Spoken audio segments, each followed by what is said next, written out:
Assalamualaikum warahmatullahi wabarakatuh. Halo teman-teman sekalian, kembali lagi di channel saya Muslim Project. Kali ini kita akan membahas mengkupas tuntas tentang sunnah-sunnah puasa di bulan Ramadan. Karena masih banyak nih orang-orang yang puasa hanya sekedar menjalankan menahan lapar dan minum saja. Tapi dia tidak tahu bahwa dari dia sahur sampai ke tidur ada sunnah-sunnah yang bisa ia kerjakan, yang akan menambah mindset dari ibadahnya, menambah pahala ibadah dia dalam sehari-hari dalam menjalankan puasa tersebut. Jadi sudah ada bersama kita seorang Ustadz Al-Hakir wal Fakir, ya kan Ustadz? Al-Hakir wal Fakir masih sebaya dengan saya. Jadi Ustadz ini jauh-jauh diundang dari Pekanbaru. Jadi cerita singkatnya, Ustadz ini dulu satu alumni sama saya di Al-Husna waktu sanawiyah, ya kan Ustaz? Benar Ustaz? Iya Ustaz. Oh iya. Jadi alumni, teman dekat lah waktu di Al-Husna. Jadi langsung saja kita akan mengkupas tuntas tentang sunnah-sunnah yang ada pada bulan Ramadan. Apa yang harus dikerjakan, apa yang tidak boleh dikerjakan. Pokoknya semualah akan dikupas tuntas sama Ustadz muda kita ini. Baik Ustaz, langsung aja ke pertanyaan pertama. Jadi sebenarnya dalam menjalankan puasa itu kita kan pertama bangun dulu ya kan, bangun, sahur, habis itu nanti sholat, menjalankan pokoknya ibadah sampai nanti tidur lagi gitu. Jadi waktu di subuh itu kira-kira ada nggak sunnah-sunnahnya gitu, mana biar lebih abdolnya begini atau segala macam. Bismillah wassalatu wassalamu ala rasulillah sallallahu alaihi wasallam. Tentunya setelah kita bangun dari tidur, pasti ketika kita sahur itu ada sunnah Rasulullah SAW, yang mana ini banyak tinggalkan oleh umat Islam di Indonesia. Indonesia aja Ustaz? Ya setahu saya di Indonesia aja. Karena kita tinggal di Indonesia. Lanjut Ustaz.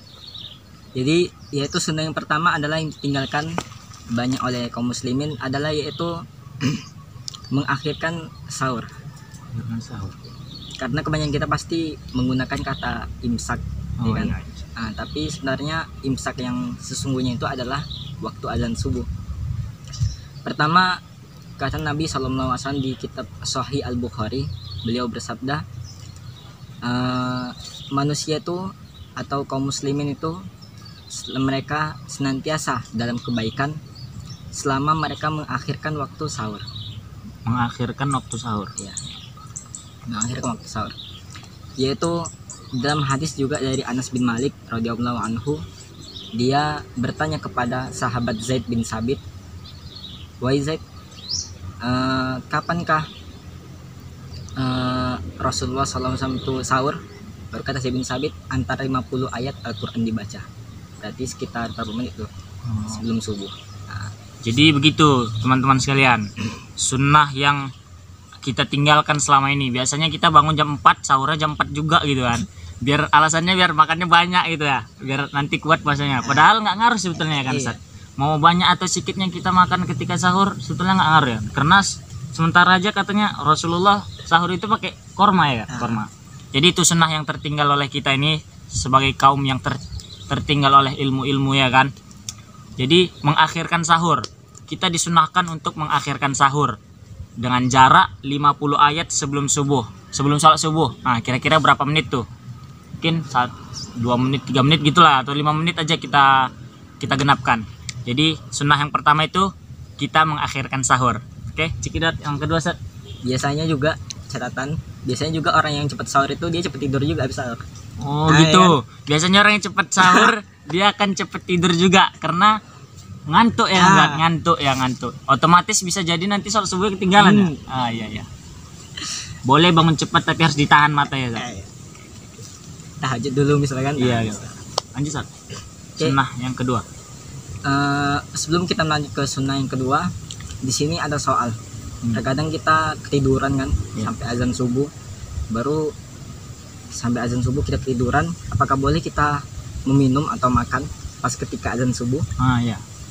Di sini alim ulama berikhtilaf tentunya. Ada yang membolehkan, ada yang tidak. Karena masing-masing dua pendapatnya ada dalil juga. Yang sama-sama rojih ya pendapatnya kuat. Tapi ketika alhamdulillah telah saya tahqiq, saya teliti hadisnya, bahwasanya hadis tentang bahwasanya kita boleh meminum ketika kita ketiduran atau apapun kita minum pas waktu azan. Ini hadisnya syadz atau nyeleneh. Nyeleneh. Ya, dari hadis yang tidak membolehkan sama sekali makan dan minum ketika azan. Jadi lebih baik kita tidak makan dan minum pas azan. Ya, lebih baik kita nggak usah minum pas azan ya. Karena pokoknya menghindarkan keraguan ya kan. Iya. Itu tidur aja nanti habis subuh. Kalau kayak gitu nanti apa saya nanti bangunnya jam 9 baru makan. Oke, Zat. Oke. Oke, pertama tadi kita mengakhirkan sahur ya kan, sunnahnya. Kemudian ada soal ya kan, sebelum sunnah kedua kita tidak boleh, lebih baik ya kan, lebih baik jangan makan ketika azan. Oke, lanjut. Sunnah yang kedua tentunya adalah ketika setelah sholat subuh. Setelah sholat subuh Kita disunahkan untuk misalnya kita di masjid atau di rumah juga bisa. Kita menunggu matahari terbit kemudian kita sholat. Sholat apa namanya? Saya lupa. Syuruk. Sholat syuruk ya, sholat syuruk.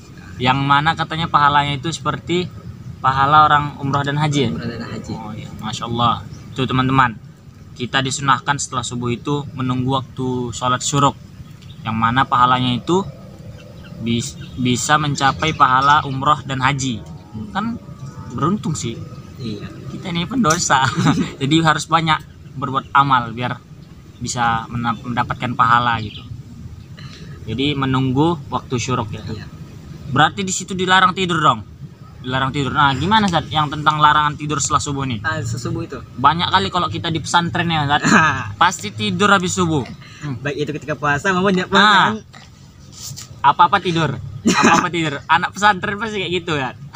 Kecuali yang alim-alim aja lah. Astagfirullah. Gimana penjelasan tentang tidur setelah subuh ini Zat? Tidur setelah subuh, ketika adapun tidur setelah subuh tidak ada dalil satupun yang menegaskan kita dilarang untuk tidur setelah subuh.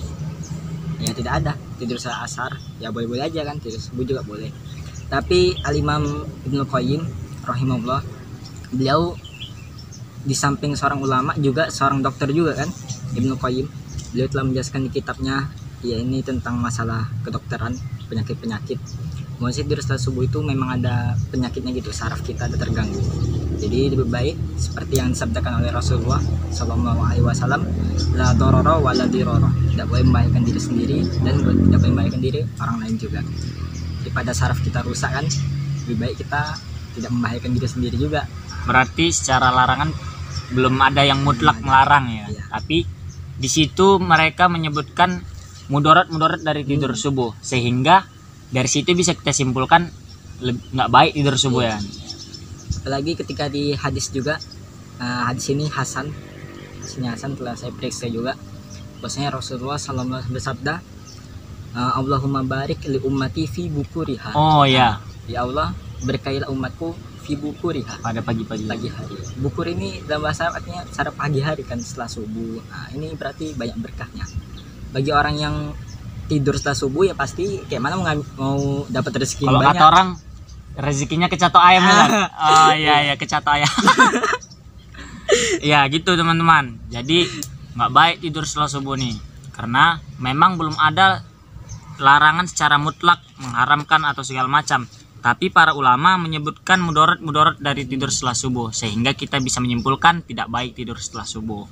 Karena setelah yang disebutkan Ustaz tadi, sabda dari Rasulullah SAW, Allahumma barik fi ummati, Allahumma barik li ummati fi bukuriha. Rasul saja mendoakan kita di pagi-pagi hari itu agar Allah memberikan keberkahan kepada umatnya.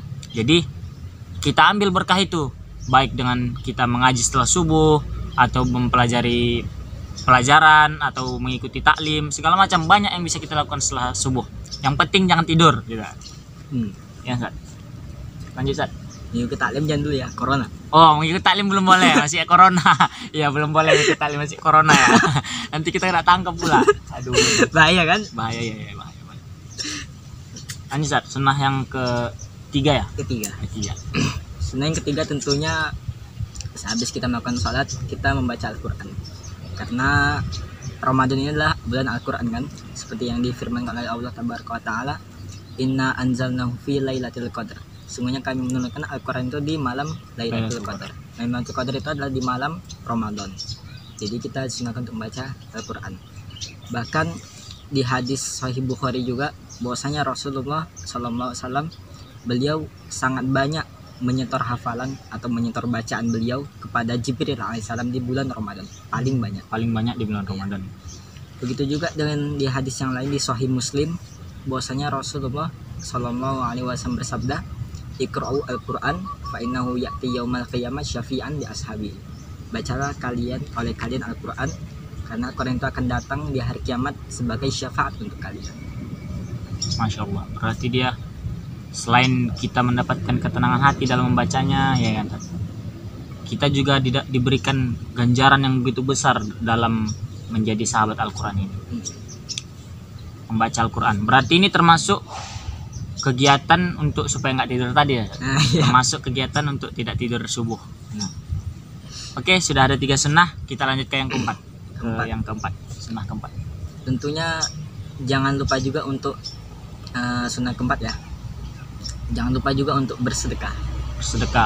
Ketika puasa kita, jangankan ketika puasa ya kan, ketika hari-hari biasa saja bersedekah itu sangat baik untuk diri kita, untuk membersihkan harta-harta kita. Apalagi di bulan puasa yang mana amalan-amalan dilipat gandakan semua pahalanya. Benar kan Zat? Bersedekah. Saya gimana nggak segan sama Ustaz Munawar ya kan? Aduh, jangan gitu dulu. Saya nih masih fakir. Aduh. Oke, kita sudah ada 4 sunnah. Lanjut Ustaz, apakah ada lagi sunnah-sunnahnya? Sunnah yang kelima adalah tentunya berdoa di bulan Ramadan. Tentunya berdoa di Ramadan adalah doa yang sangat dimustajabkan sekali. Sebagaimana di kitab At-Tirmidzi, Jami' At-Tirmidzi, bahwasanya diriwayatkan dari Abu Hurairah radhiyallahu anhu bahwa Rasulullah SAW bersabda, "Salah satu naturatu da'watukum al-imamul adil was-shaim hatta yuftir wa da'watul mazlum." Ada 3 orang yang tidak ditolak doanya. Yang pertama adalah seorang pemimpin yang adil, kedua seorang yang sedang berpuasa sampai dia berbuka, yang ketiga adalah doa orang yang terzalimi. Hadis ini hadis hasan hadisnya. Jadi itu teman-teman, ada 3 golongan yang mana doanya itu diijabah gitu ya, diijabah, mustajab. Pertama itu pemimpin yang adil. Yang kedua orang yang berpuasa dari sahur sampai berbuka ya, dari sahur sampai berbuka. Nih kita kan lagi puasa nih, jadi bisa disimpulkan bahwa dari kita sahur sampai berbuka nanti itu doanya mustajab. Terlebih-lebih dosa-dosa besar kita istilahnya belum ada, alhamdulillah belum ada dosa besar seperti syirik. Mudah-mudahan nggak ada, mudah-mudahan nggak ada lah dosa seperti itu ya sama kita. Nauzubillah min zalik, syirik, astagfirullah. Jadi itu pertama tadi pemimpin yang adil, yang kedua doa orang yang berpuasa dari sahur sampai berbuka, kemudian doa orang yang zolim. Nih zolim nih, nggak boleh zolim, apalagi puasa nih, nggak boleh zolim, bahaya zolim. Oke Zat, ini udah sunnah yang kelima ya Zat. Yang keenam Zat, apakah ada lagi sunnah-sunnah ketika berpuasa? Nah ini mungkin ada 2 lagi. Ada 2 lagi, berarti semuanya 7 Zat? 7. Yang keenam adalah tentunya menyegerakan berbuka. Oh iya, menyegerakan berbuka, oke. Apalagi orang-orang yang sangat kelaparan kan. Oh iya. Pasti langsung diambil. Begitu nampak nih. Ini es buah nih, wah seger kali nih. Oke, langsung menyegerakan berbuka ya Zat. Sunnahnya menyegerakan berbuka. Di hadis Nabi SAW beliau bersabda, janganlah kalian menyerupai Yahudi dan Nasrani. Karena orang Yahudi dan Nasrani tentunya mereka berbuka puasa dengan mengakhirkan waktu. Mereka berbuka dengan mengakhirkan waktu. Ya. Kita lihat saja orang-orang Syiah. Pastinya mereka berbuka puasa dengan mengakhirkan waktu. Di malam hari mereka berbuka di malam hari. Kalau kita berbuka langsung aja ya kan. Begitu ya. Berarti ketika sahur kita mengakhirkan, ketika berbuka kita menyegerakan. Ya. Oke, udah ada 6 sunnah. Lanjut ke sunnah yang ke-7 Zat, yang terakhir. Sunnah yang ke-7 yang terakhir adalah tentunya sholat tarawih. Bukan tawar ya, tarawih. Sholat tarawih adalah dari secara bahasa Arab rawaha yurawihu tarwih, artinya mengistirahatkan diri kita. Jadi sholat itu artinya memang mengistirahatkan diri kita. Di hadis di kitab Sahih Muslim dan kitab Sahih Bukhari, Ustadz Imam Ahmad bin Hambal, Jami' Tirmizi, Rasulullah Shallallahu Alaihi Wasallam bersabda, "Man qoma Ramadana imanan wa ihtisaban, ghufira lahu ma taqaddama min dzambi." Barang siapa yang sholat tarawih di bulan Ramadan karena iman dan ihtisaban, yaitu mengharapkan pahala dari Allah, maka dia akan diampuni dosa-dosa yang telah lalu. Maka masa kita nggak mau kan pahala yang sangat besar ini kan, diampuni dosa itu lalu, kayak nggak pernah buat dosa kita ya. Ya tentu pernah berdosa banyak malahan.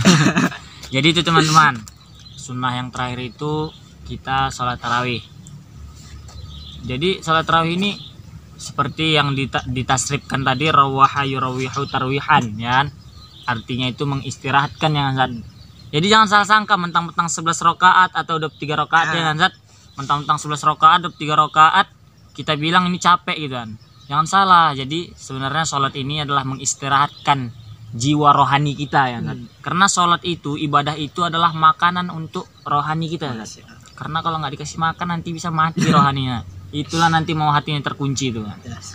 Jadi kita harus sholat tarawih. Memang sunnah, cuman ingat kita kan ini umat Nabi, ya, umat Nabi Muhammad SAW. Kita harus rajin mengerjakan sunnah-sunnah dari beliau. Karena tidak cukup kita mendapatkan syafaat hanya dengan bersalawat, melainkan kita menjalankan semua sunnah-sunnah beliau. Benar tidak, Zat? Iya. Jadi kita simpulkan, Zat. Tadi pertama, sunnah yang pertama bangun subuh, kita mengakhirkan sahur. Mengakhirkan sahur nih, sunnah pertama. Simak nih, catat. Mengakhirkan sahur. Yang kedua adalah membaca Al-Quran, ya, Zat? Kan Tidak sholat, tidur. ya, tidak tidur. Tidak tidur setelah subuh. Ya. Tidak tidur setelah subuh. Kemudian dengan mengisi kegiatan itu supaya tidak tidur dengan membaca Al-Quran, ya. Salat isyraq. Kemudian menunggu salat syuruk, ya, salat syuruk. Nah, salat syuruk, yang mana salat syuruk ini adalah salat ketika kita menunggu fajar datang, ya. Dengan yang mana kita menunggunya itu nggak boleh pergi, ya. Harus diisi dengan kegiatan, ya kan. Setelah sholat subuh itu pokoknya kita nunggu di situ, baik itu di masjid atau di rumah, kita berzikir atau segala macam, menunggukan waktu fajar, sholat syuruk. Yang mana sholat syuruk ini pahalanya sebagaimana yang tadi dijelaskan seperti pahala orang yang berhaji dan umroh. Oke, 3. Yang keempat, San, Baca Al-Quran. membaca Al-Quran. Ya. Membaca Al-Quran ini sangat dianjurkan sekali, karena Al-Quran itu kalamullah, kalam pencipta kita, sang Khalik, yang mana semua aspek kehidupan ada di dalamnya. Jadi kita sebenarnya nggak diwajibkan sih, cuman lebih baik, ya kan, Zat, mengisi amalan hidup kita ini dengan baca Al-Quran, karena Al-Quran itu bisa menjadi sahabat kita nanti, bisa menjadi syafaat kita nanti ketika kita di akhirat kelak. Amin ya rabbal alamin. Kemudian, Zat, yang kelima, bersedekah nih. Bersedekah nih banyak sekali padilahnya, ya kan, Zat. Bisa meluaskan rezeki, bisa memanjangkan umur, pokoknya banyak lah. Saya kurang paham Ustaz ini yang ahli dalam itu, ya. Pokoknya kita dianjurkan untuk bersedekah ketika berpuasa. Yang keenam, Zat, yaitu mengakhirkan menyegerakan berbuka. Sunnah yang keenam itu adalah menyegerakan berbuka. Jadi jangan mentang-mentang mau dilihat kuat kita mengakhirkan berbuka. Kalau bisa ada di situ minum ketika azan sudah berbunyi, langsung aja buka. Karena memang disunahkan, ya kan, memang disunahkan. Tapi jangan kecepatan. Nanti kecepatan, aduh bahaya nih. Itulah nanti mau dipersihkan api neraka, ya. Kalau kecepatan nggak boleh. Kalau nggak salah saya dulu pernah bahas nih, waktu ITMTS. Dalil yang tentang menyegerakan terlalu cepat dalam berbuka. Ada. Di Al-Quran hadis pelajaran sesar dia. Iya kan? Ya. Nggak boleh jadi teman-teman kita memperlambat-lambat. Terlalu cepat dalam berbuka juga nggak boleh. Jadi intinya itu begitu buka kita langsung buka. Nggak boleh cepat kali, nggak boleh lambat kali. Kalau lambat kali kita nanti seperti orang-orang kafir, orang Syiah gitu macam. Lagi pula kelaparan ya. Ya, lagi pula kan masa sih udah buka mau ditahan-tahan juga. Seharian kita udah nggak makan. Oke, yang sunnah terakhir adalah salat tarawih, ya, Ustaz. Salat tarawih dan doa. Salat tarawih dan doa. Oh ya, doa. Jadi kita simpulkan aja sunnahnya 8. 8. Doa. sholat tarawih, doa sholat tarawih. Doa ini seperti penjelasan singkatnya tadi, ada 3 doa yang ijabah yang di mustajab, yaitu pertama pemimpin yang adil, kemudian doa orang yang berpuasa, ya kan? Kemudian doa orang yang terzalimi. Kemudian sunnah yang terakhir itu adalah sholat tarawih. Seperti yang dijelaskan tadi, sholat ini, tarawih ini adalah mengistirahatkan rohani kita, menjadi sumber suplemen untuk rohani kita, ya, gitu, agar semakin giat melaksanakan ibadah kepada Allah. Oke, mungkin sampai situ saja perbincangan pagi hari ini dengan Ustadz Faizal Hamzah yang jauh kita undang dari Pekanbaru sana. Saat ini dulu seletingan saya waktu di Lusna. Dia ini, tapi pintaran dia. Dia peringkat 2, saya 3. Saya 4 ya, 4. Saya ini 2, saya 4. Jadi masih pintar saya ini. Oke, mungkin sampai situ saja ceramah singkat ataupun nasihat-nasihat dari Ustadz kita ini. Mungkin masih ada sunnah-sunnah yang lain ya kan, Ustadz. Sunnah-sunnah lain yang boleh kita kerjain di bulan puasa mungkin masih banyak. Cuman mungkin ke 8 sunnah ini yang paling menonjol harus kita laksanakan gitu. Karena untuk mengisi Ramadan ini harus diisi dengan sunnah-sunnah yang telah diajarkan oleh Rasulullah sallallahu alaihi wasallam. Wallahu a'lam bishawab. Khairul kalam. Assalamualaikum warahmatullahi wabarakatuh. Waalaikumsalam.